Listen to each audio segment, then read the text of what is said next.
Hello students, आप सभी का आज की इस क्लासेस में स्वागत है। इससे पहले वाली क्लासेस में मैंने आपको बताया था जीएसटी एक्टिवेशंस के बारे में, जीएसटी एक्टिवेट कैसे करेंगे टेली प्राइम के अंदर। और इसी के साथ में हमने यहाँ पर stocks creations with GST, GST के साथ में हमने स्टॉक्स आइटम को बनाना सीखा था। इस एंट्री को हमें परचेस वाउचर के अंदर रिकॉर्ड करना है।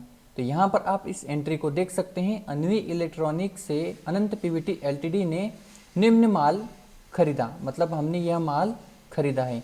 तो इस एंट्री को हमें परचेस वाउचर के अंदर कंप्लीट करना है। तो इससे रिलेटेड हमने स्टॉक्स आइटम को भी क्रिएट कर लिया था। इससे रिलेटेड हमने एचएसएन को भी स्टॉक आइटम के साथ ही हमने क्रिएट कर दिया था और जीएसटी रेट भी हमने डाल दिया था। अब हमें यहाँ पर एंट्रीज करना है क्वांटिटी और रेट यानी कि प्राइजेस की। तो चलिए इसको हम टेली प्राइम के अंदर रिकॉर्ड करते हैं।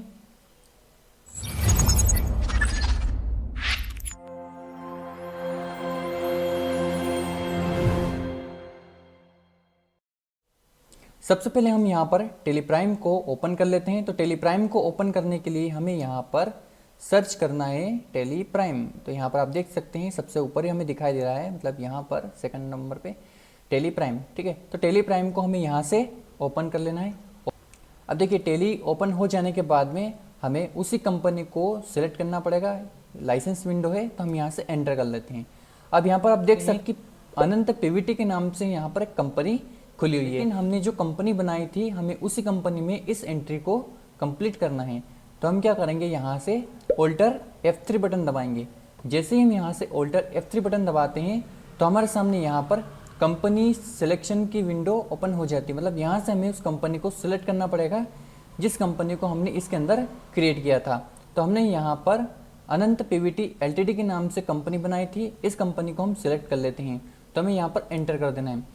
जैसे ही हम यहाँ पर एंटर करेंगे तो हमारे सामने अनंत पीवीटी एलटीडी के नाम से एक कंपनी यहाँ पर ओपन हो जाएगी।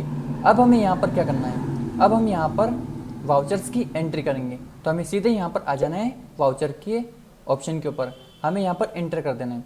जैसे ही हम यहाँ पर एंटर करेंगे तो हमारे सामने यहाँ पर पेमेंट वाउचर खुला हुआ है। अब हमें यहाँ पर परचेस वाउचर ओपन करना है।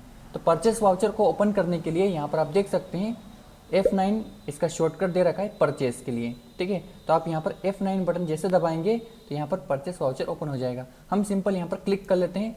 जैसे हम यहाँ पर क्लिक करेंगे तो यहाँ पर हमारे सामने परचेस वाउचर ओपन हो गया है। अब यहाँ पर ये बोल रहा है सप्लायर इनवॉइस नंबर। तो यहाँ पर आपको ध्यान रखना है कि जो भी हमें सामने वाले व्यक्ति ने बिल दिया है उसके ऊपर इनवॉइस नंबर लिखे होते हैं, तो वह इनवॉइस नंबर आपको यहाँ पर डालने हैं। तो सिंपल मैं अभी यहाँ पर एक रेंडमली कोई से भी इनवॉइस नंबर यहाँ पर डाल देता हूँ। फॉर एग्जांपल हमें यहाँ पर अवनी से प्राप्त हो रहा है तो VAVN कर देता हूँ मैं 1 2 3। ओके, तो यहाँ पर हमें अवनी से माल खरीदना है। अब देखिए, अब यहाँ पर आपको ध्यान रखना है कि डेट डालना है। डेट यानी कि जो इनवॉइस के ऊपर डेट है वही डेट आपको यहाँ पर डालना है। और आपकी जो वर्तमान तारीख है, मतलब आज मैं इस एंट्री को रिकॉर्ड कर रहा हूँ तो यहाँ पर वो डेट आएगी। यदि इस एंट्री को मैं 5 दिन के बाद रिकॉर्ड करता हूँ, जैसे 5 अप्रैल को रिकॉर्ड करता हूँ तो यहाँ पर 5 अप्रैल आएगा। लेकिन हमारा जो इनवॉइस है उसके ऊपर जो डेट है वो डेट हमें यहाँ पर डालना है। ठीक है, इसके बाद में आपको एंटर कर लेना है। अब यहाँ पर हमने माल जिस पार्टी से खरीदा उस पार्टी को हमें यहाँ पर सिलेक्ट करना पड़ेगा। लेकिन आपको यहाँ पर एक बात का ध्यान रखना है, एक बात का आपको यहाँ पर ध्यान रखना है। और ध्यान ये रखना है, यदि आप माल को नगद से खरीदते हैं तो यहाँ पर आपको कैश अकाउंट को सिलेक्ट करना पड़ेगा। यदि आप माल को उधार से खरीदते हैं तो यहाँ पर आप उस पार्टी का नाम सिलेक्ट करिए जिस पार्टी से आपने उधार से माल खरीदा है। ठीक है, तो यहाँ पर मैंने माल को पार्टी से खरीदा है। ठीक है, तो मैं उस पार्टी को सिलेक्ट कर लेता हूँ। और उसके बाद में यदि आपने किसी बैंक का चेक देकर यहाँ से माल खरीदा है तो आपने जिस बैंक का चेक दिया है उस बैंक को यहाँ पर सिलेक्ट करना पड़ेगा। ठीक है, तो ये बात का आपको ध्यान रखना है। तो हम यहाँ पर अवनी इलेक्ट्रॉनिक को सिलेक्ट कर लेते हैं। उसके बाद में हमें यहाँ पर एंटर एंटर एंटर करते रहना है, आगे आ जाना है। उसके बाद में यहाँ पर अवनी की पूरी डिटेल्स आ जाएगी। जो हमने लेजर बनाते वक्त फिल की थी वो सभी डिटेल्स हमें यहाँ पर दिखाई देगी। इस डिटेल्स को यहाँ पर एंटर एंटर करके एक्सेप्ट कर लेना है। उसके बाद में परचेस लेजर, आपने जो माल खरीदा है उसका लेजर आपको सिलेक्ट करना है, तो परचेस अकाउंट। ओके, अब यहाँ पर आपको वो मटेरियल्स, मतलब जो सामान आपने खरीदा है उस सामान को यहाँ पर सिलेक्ट करना पड़ेगा, मतलब नेम ऑफ आइटम्स। ठीक है, तो हम यहाँ पर एक बार पीपीटी को ओपन कर लेते हैं। यहाँ से हम देखते हैं प्रोडक्ट, हमने खरीदा ओप्पो F27 प्रो। ठीक है, तो हम यहाँ पर ओप्पो का फ़ोन सेलेक्ट कर लेते हैं, एंटर कर लेते हैं। क्वांटिटी, अब हमने कितनी क्वांटिटी परचेस करी है, तो हमने 2 क्वांटिटी परचेस करी है 27,999 रुपये के हिसाब से। ठीक है, तो हम यहाँ पर 2 क्वांटिटी को सिलेक्ट कर लेते हैं, 27,999 रुपये के हिसाब से हमने खरीदा। तो आप यहाँ पर देख सकते हैं कि टेली ने ऑटोमेटिक कैलकुलेशन कर दिया है, टोटल प्राइस हमारे सामने आ चुकी है, मतलब टोटल अमाउंट आ चुका है। ठीक है, एंटर करेंगे। नेक्स्ट क्या है हमारे सामने, तो यहाँ पर नेक्स्ट है Vivo T3X 5G, जिसकी प्राइस है 14,999 रुपये, जिसको हमने 2 क्वांटिटी परचेस करी है। तो Vivo को हम सिलेक्ट कर लेते हैं, उसके बाद में 2 क्वांटिटी 14,999, तो हमने यहाँ पर प्राइजेस भी डाल दिए। ठीक है, अब देखिए टोटल वैल्यू आ चुकी है, एंटर। उसके बाद में नेक्स्ट है सैमसंग गैलेक्सी F34 5G। ठीक है, एक क्वांटिटी परचेस करी है 12,999, तो यहाँ पर सैमसंग एक क्वांटिटी 12,999 टाइप करेंगे और एंटर कर देंगे। एंड नेक्स्ट अगला Redmi 12 5G, इसकी भी 2 क्वांटिटी है 11,999, तो Redmi 2 क्वांटिटी 11,999। ठीक है, ओके। उसके बाद में हमें वापस से एंटर कर लेना है। And next Apple watch ultra 2। ठीक है, इसकी 3 क्वांटिटी है 83,511, 83,511। ठीक है, तो हम यहाँ पे करेंगे एक वॉच 83,511। एक बार हम कंफर्म कर लेते हैं 83,511। तो 1 मिनट, इसकी क्वांटिटी 3 है, ओके सॉरी। तो हम यहाँ पे एंटर कर लेते हैं, क्वांटिटी को 3 कर देते हैं, ओके। जैसे हम यहाँ पे 3 क्वांटिटी करेंगे तो यहाँ पर ऑटोमेटिक अपडेट हो जाएगा टोटल अमाउंट्स, ओके। अब यहाँ पर आप देख सकते हैं कि हमने जो भी माल हमें खरीदना था वह माल हमने यहाँ पर टोटल सिलेक्ट कर लिया है। उसके बाद में अब हमें यहाँ पर एक बार और एंटर कर लेना है। जैसे हमें अब यहाँ पर हमें उस लेजर को सिलेक्ट करना है जिसे हमें टैक्स देना है। अब देखिए यहाँ पर आप ध्यान से समझिएगा कि हमने जो टैक्स लगाया है वह टैक्स हमने प्रोडक्ट के ऊपर ही लगा दिया है, जब हमने प्रोडक्ट को क्रिएट किया था तब।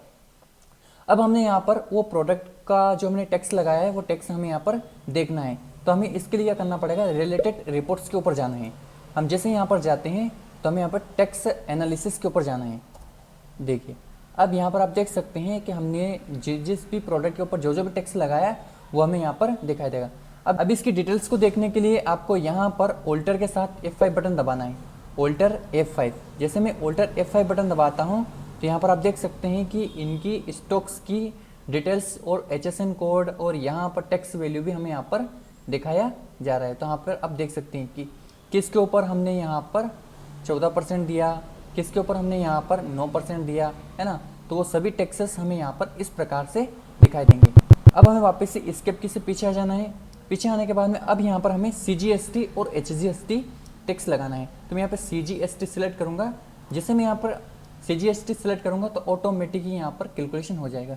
लेकिन आपके केसेस में अगर यहाँ पर ऑटोमेटिक कैलकुलेट नहीं होता है तो आपको करना क्या है, आपको है ना सिर्फ टैली को अनइंस्टॉल करना है, जो आपके पास में पुराने वाली टैली थी उसे, और आपको यहाँ पर आ जाना है क्रोम के ऊपर या फिर आपके पास में जो भी हैं, यहाँ पर आपको सर्च करना है टैली। 1 मिनट, यहाँ पे आपको करना है टैली। यहाँ पे आपको सर्च करना है टैली प्राइम। जैसे आप टैली प्राइम सर्च करेंगे तो सबसे पहले जो वेबसाइट आएगी आपके सामने टैली प्राइम 4.0, बस आपको इसको ओपन कर लेना है। ये 4.0 आपको दिखाई दे रहा है लेकिन ये अपडेट हो चुकी है, ठीक है। तो यहाँ पर 4.1 आपको यहाँ पर दिखाई देगा। अब आपको यहाँ पर डाउनलोड वाले बटन के ऊपर क्लिक कर देना है। जैसे आप यहाँ पर क्लिक करेंगे तो ऑटोमेटिक आपको यहाँ पर टैली से रिलेटेड अपडेट दिखाई देगा। देखिए यहाँ पर आपको दिखाई दे रहा है टैली प्राइम रिलीज वर्जन है इसका 4.1। अब आपको इसको डाउनलोड कर लेना है। आप जैसे डाउनलोड करेंगे तो यहाँ पर ये टैली ऑटोमेटिक डाउनलोड होना शुरू हो जाएगा। डाउनलोड होने के बाद में इसे आपको क्या करना है, डाउनलोड होने के बाद में इसे इंस्टॉल कर लेना है। मैं अभी मेरे पास में पहले से डाउनलोड है तो मैं इसे कैंसिल कर देता हूँ, ठीक है। तो यहाँ पर आपको आके और इसे इंस्टॉल कर लेना है। तो ये डेली अपडेट है, इसमें ऑटोमेटिक कैलकुलेशंस हो जाएगा। लेकिन आपको एक बात का ध्यान रखना है कि यदि आपको सभी स्टॉक्स आइटम में एक साथ टैक्स लगाना है तो फिर आपको यहाँ पर क्या करना पड़ेगा, जैसे कि मैं आपको एक बार इसको अल्टरेशन करके दिखा देता हूँ। तो मैंने यहाँ पर आप इसे इस तरह से क्रिएट किया है। तो यहाँ परसेंटेज ऑफ कैलकुलेशंस, यहाँ पर रेट आप परसेंटेज डाल सकते हैं, लेकिन हमने यहाँ पर इसलिए परसेंटेज नहीं डाला है क्योंकि हमने पहले ही स्टॉक्स आइटम के साथ टैक्स जोड़ दिया है, इसलिए। अब यहाँ पर आप देख सकते हैं कि यह CGST 9% है, CGST 9% है। ये किसका 9% है? तो यहाँ पर जो टोटल अमाउंट्स दे रखा है इसका 9% ये है, ठीक है। उसके बाद वापस एंटर करना है और यहाँ पर SGST हमें टैक्स लगाना है, तो यह भी ऑटोमेटिक कैलकुलेट हो जाएगा। तो 9% तो CGST है और 9% SGST है।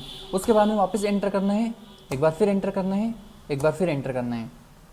यहाँ पर आपका जो सप्लायर है वह न्यू सप्लायर है, तो हम न्यू रेफरेंस डाल देते हैं। उसके बाद में एंटर करते हैं, आगे बढ़ते हैं, नरेशन डाल देते हैं। नरेशन डालने के बाद में हमें सीधे इस एंट्री को एक्सेप्ट कर लेना है, और ध्यान रखिएगा नरेशन डालना ज़रूरी होता है, ठीक है। तो मैं अभी इसको आपको समझाने के लिए इसे एंटर कर देता हूँ। ये एंटर हो गई, ठीक है। तो हमने इस एंट्री को एक्सेप्ट कर लिया है, ठीक है। अब इसी एंट्री को हमें एक बार फिर से देखना है, तो कीबोर्ड से आपको पेजअप की दबाना है। जैसे आप पेजअप की दबाएंगे तो आप वापस से उसी एंट्री के ऊपर आ जाएंगे। अब इसकी हमें प्रिंटिंग देखनी कि प्रिंटिंग किस तरीके से हमें दिखाई देगी, तो इसके लिए आपको ऑल्टर P बटन दबाना है। जैसे आप ऑल्टर P बटन दबाते हैं तो यहाँ पर रिपोर्ट्स वाला सेक्शन खुल जाता है, मतलब रिपोर्ट्स वाला ऑप्शन खुल जाते हैं, जिसमें करंट या फिर अदर या फिर कॉन्फ़िगरेशंस। तो हमें करंट करना है, तो करंट के ऊपर आपको एंटर कर देना है, मतलब करंट जितनी आपकी जो पेजेस है उसकी बात हो रही है, ठीक है। उसके बाद में यह पेज आपको प्रीव्यू करना, मतलब देखना है, तो प्रीव्यू के ऊपर क्लिक कर दीजिए। तो यहाँ पर आपका जो इनवॉइस है वो दिखाई देगा। इसको जूम करने के लिए आपको ऑल्टर के साथ Z बटन दबाना है। जैसे आप ऑल्टर के साथ Z बटन दबाएंगे तो यहाँ पर ये जूम हो जाएगा। तो इसे आप इस प्रकार से देख सकते हैं। तो मुझे उम्मीद है कि आपने इस वीडियो में परचेस वाउचर के अंदर continue step by step entry करना सीखा होगा और अच्छे से सीखा होगा। इससे आगे आने वाली वीडियो में हम सीखेंगे सेल्स बिल बनाना, क्योंकि हम सेल्स टैक्स बिल कैसे बना सकते हैं और उसमें CGST SGST हम कैसे टैक्सेस लगा सकते हैं। और इसी के साथ में हम आगे सीखेंगे step by step invoice printing and step by step हम किस तरीके से इनवॉइस में टैक्स इनवॉइस के अंदर लोगो वगैरह डिज़ाइंस वगैरह कर सकते हैं। तो आज की वीडियो में बस इतना ही, मिलते हैं एक और शानदार वीडियो में। इस वीडियो को देखने के लिए आपका धन्यवाद।